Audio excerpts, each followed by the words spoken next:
Surgery లేకుండా sciatica, spondylitis, frozen shoulder కి కేవలం 45 నిమిషాలలో నొప్పి లేని అత్యాధునిక చికిత్స Prana pain clinic. Kollywood star heroine Nayanthara Kamal, Ajith లను ఫాలో అవుతుందా? ట్యాగ్ లైన్స్ వద్దు అంటుందా? ఆమె బొక్కలా థింక్ చేస్తే నెటిజన్స్ మరోలా కౌంటర్స్ ఇస్తున్నారా? వాటిని పట్టించుకోలేనంత బిజీగా నయనుందా? తెలియాలంటే వాచ్ ఇట్. కమల్, అజిత్, జయం రవి బాటలోకి ఎంటర్ అయింది కోలీవుడ్ బ్యూటీ నయనతార. తనను లేడీ సూపర్ స్టార్ ట్యాగ్ లైన్తో ఇకపై పిలవొద్దని సోషల్ మీడియాలో హంబుల్ రిక్వెస్ట్ చేసింది. బిరుదులు, ప్రశంసలు ప్రైజ్లెస్ అంటూనే తన ఒరిజినల్ నేమ్ మనస్సుకు దగ్గరగా ఉంటుందని సెలవిచ్చింది బ్యూటీ. ఈ ట్యాగ్ లైన్ ప్రేక్షకులతో తన రిలేషన్ దూరం చేస్తోందంటూ నోట్ పంచుకుంది.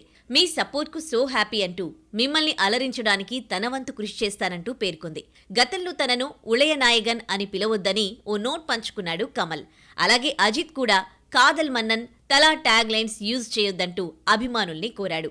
జయం రవి కూడా రవిమోహన్ అని పిలవాలని రిక్వెస్ట్ చేసిన సంగతి విదితమే.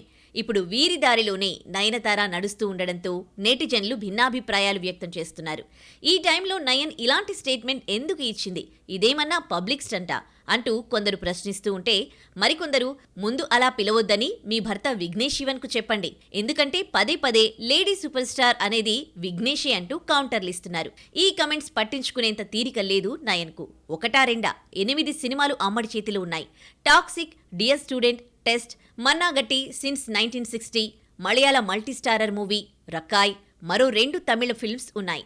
2020లో వచ్చి హిట్ అందుకున్న మూకుత్తి అమ్మన్ సీక్వెల్ తెరకెక్కుతోంది. ఈ సినిమాను హారర్ చిత్రాల దర్శకుడు సుందర్ సి డీల్ చేస్తున్నాడు. వేల్స్ ఫిల్మ్స్ ఇంటర్నేషనల్ పతాకంపై భారీ బడ్జెట్తో తెరకెక్కుతోన్న ఈ సినిమాకు సుందర్, ఖుష్బూ, నయన్, విఘ్నేష్ కో ప్రొడ్యూసర్లుగా వ్యవహరిస్తున్నారు.